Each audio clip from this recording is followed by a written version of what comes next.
1번 문제를 풀겠습니다. 재고자산 단가 평가 방법 중에서 기말 재고자산 금액이 크게 나타나는 것. 자, 기말 재고자산이라는 것은 기말에 남아있는 거죠. 그런데 우리가 물가가 지속적으로 상승하고 재고자산 수량이 일정하게 유지된다. 이건 인플레이션이라고 얘기를 해요. 그러니까 물가가 지속적으로 상승하니까 어제 거가 오늘 산 것보다 더 싸고 오늘 산 것이 내일 산 것보다 더 싸다는 얘기예요. 물가는 점점 올라가고 있다는 얘기죠. 그러니까 일찍 산 것이 먼저 산 것이 먼저 산 것이 비싼 거, 싼 거죠. 나중 산 것이 비싼 거죠. 그러면 자, 선입선출법 하나 볼까요? 선입선출법은 먼저 들어온 것이 먼저 팔린다 이 얘기죠. 그러니까 먼저 들어온 것, 싼 것이 먼저 팔린다 이거예요. 어떤 것이 남아요? 남는 거는 제일 비싸게 사온 것. 비싸게 산 것이 남는 거죠. 이 기말에 남아있는 것. 요게 비싸게 산 게 남아있는 게 선입선출법이죠. 그러면 후입선출법은 어떤 거예요? 반대로. 나중에 들어온 비싼 것부터 팔리는 거죠. 후입선출법. 비싼 것부터 팔리고 맨 처음에 싸게 산 게 남죠.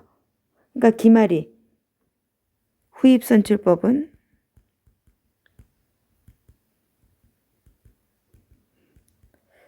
비싼 거 먼저 팔리고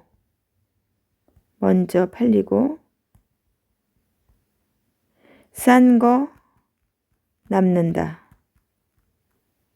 싼 거가 남아요. 그러면 기말이 큰 거, 기말이 많이 남아있는 게 선입선출법이 제일 크죠. 선입선출법이 제일 크죠. 그 다음에 후입선출법이 제일 작아요. 가운데 거는 우리 다 설명을 할 수 없으니까 외웁시다. 어떻게 외웠냐면 선생님이 이렇게 외웠어요. 선, 이, 총, 후. 선입선출법하고 후입선출법만 설명을 했습니다.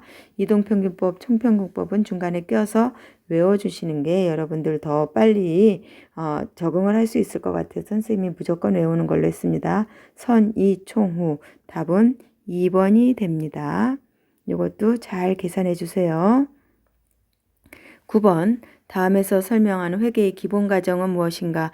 기업을 소유주하는 독립적인 존재로 회계 단위를 간주하고 회계 단위의 관점에서 경제활동에 대한 재무정보를 측정 보고하는 것은 회계 단위가 뭐죠?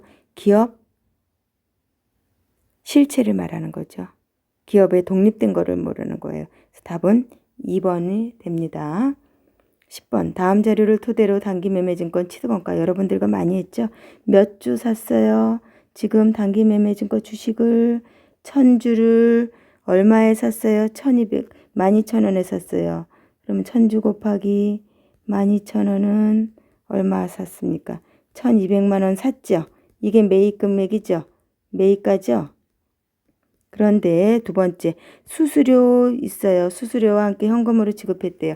이 수수료는 포함할까요? 포함하지 않을까요? 얘는 포함합니까? 포함하지 않습니까? 자, 여러분들 해보세요. 대답해보세요. 얘는 살 때 상품은 포함하지만 다른 거는 모든 건 포함하지만 단기매매 증권만은 예외라고 그랬죠. 얘는 포함하지 않습니다. 포함하는 게 아니라 포함하지 않아요. 그럼 뭐라고 써요? 수수료 비용이라고 쓰죠. 포함하는 게 아니라 포함하지 않는 게 포함하는 게 아니라 포함하지 않는 게 정답입니다.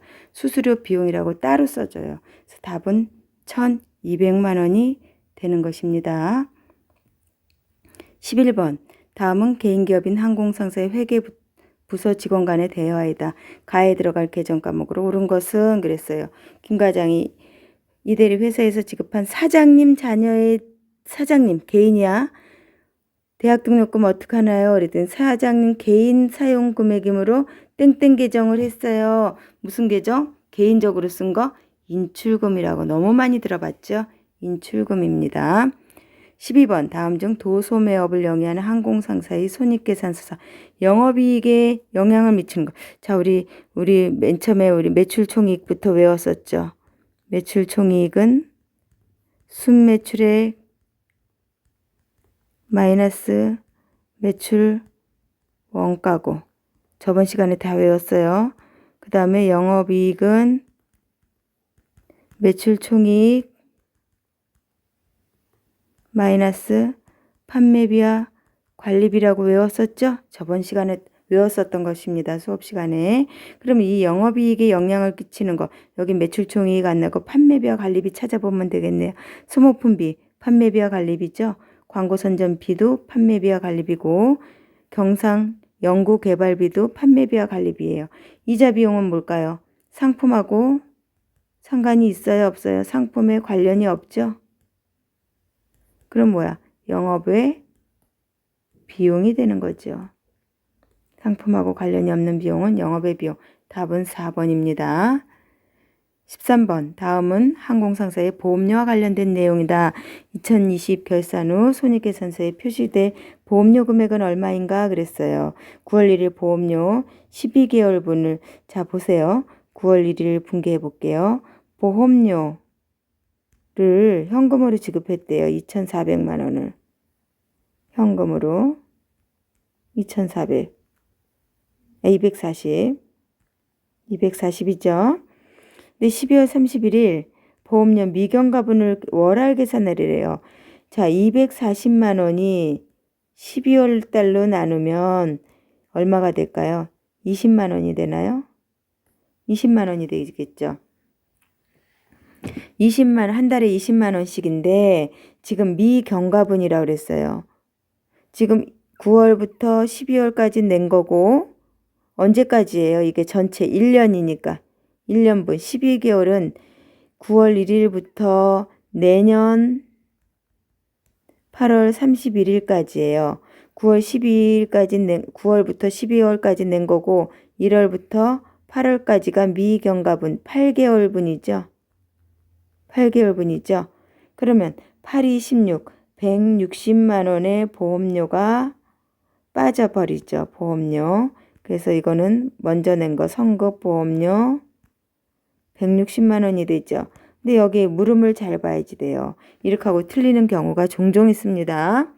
이게 미경과분을 계상한 게 아니라 미경과분이면 우리가 160만 원이 정답일 거예요. 3번이 정답일 거지만 이것은 손익계산서에 표시되는 거예요. 손익계산서에 보험료가 얼마 있었냐면 240만 원이 있었잖아요. 맨 처음에 240만 원. 그런데 대변에 160만 원이 빠져버렸잖아요. 대변으로 160만 원이. 그러면 손익계산서가 손익계산서에 얼마만 남겠습니까? 계산해 보세요. 80만 원이 남겠죠. 80만 원이 남습니다. 이것도 여러분들이 차근차근히 해서 잘 정리해 보세요. 14번 다음 회계의 목적에 관한 대화이다. 바르게 설명하고 있는 학생 동그라미 쳐볼게요. 회계는 회계 정보 이용자의 합리적 의사결정 유용한 정보 제공. 아주 잘하는 말이죠. 그다음에 정국이는 회계 내부 정보 이용자는 내부 외부 따로따로 맞죠. 내부는 뭐 직원들 사장 이런 사람들이고 외부 정보 이용자들은 소비자도 되고 세금 관계자도 되고 그다음에 우리 같은 모든 이해관계자들이 다 되는 게 외부 이용자죠. 은행도 되고요. 채권자도 되고요. 소비자도 되고요. 자, 근데 지금 흥민이에요. 내부 정보 이용자는 기업 경영을 채고 있는 경영자로만 한정하고 있다고 그랬죠. 아니죠. 경영자도 되고 종업원, 임직원 이런 사람들입니다. 그래서 얘는 아니에요. 그다음에 연하는 외부 정보 이용자 중 하나인 정보 이용자 중에 하나인 정보기관은 세금 부과를 위한 유용한 정보를 제공받는다. 맞습니다. 정부에서는 세금 걷어들이죠. 그래서 답은 누구예요? 제니, 정국이, 연하 3번이 됩니다. 15번 마지막 문제예요. 다음 거래에서 나타난 대변 거래 요소, 대변이니까 분개를 해야지 되겠죠. 단기 대여금과 이자를 보통예금에서 받다. 차변에 보통예금 그래서 얼마가 들어옵니까? 이거 플러스죠. 과하니까. 그래서 515만 원이 들어왔고요. 대변의 단기 대여금이 500만 원이 없어지고요. 이자 수익이 받았으니까 받았죠. 이자 수익이 15만 원이 됩니다. 그러면 이거는 자산의 증가가 되겠고요. 대변 단기 대여금은 자산의 감소가 되죠. 그리고 이자 수익은 수익의 발생이 됩니다.